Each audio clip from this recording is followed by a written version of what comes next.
Hi, this is Mike at Design Point Solutions, and I just want to look at one of the common things that we see here at Design Point with problems as far as sheet metal parts. And that is that when you create a drawing of a sheet metal part, you have a hard time getting the flat pattern to show in the drawing.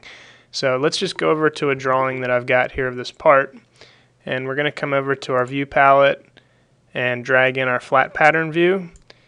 And you can see that when we drag that in, it's not showing flat.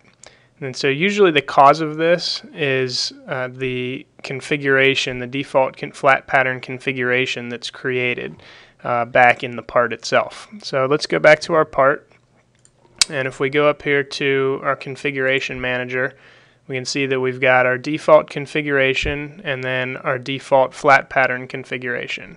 And when I double click on this flat pattern configuration, my part should be flat. And so typically what happens when you're not getting that flat pattern on your drawing is that somehow this configuration was unflattened. So if I come up here and flatten this configuration out, we'll go back to our other configuration, and now if we go back to our drawing, we can see that now we've got the flat pattern there.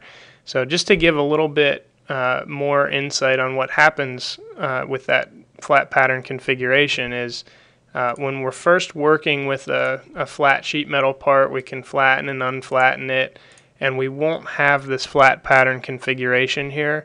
But then once we go and originally create our first flat pattern part on a drawing, it's going to automatically create this default flat pattern configuration.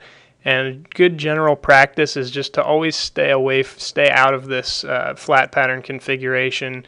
Let Solidworks control the state of that. But if you do see that problem, then you're going to go in here and just make sure that this is in fact flattened.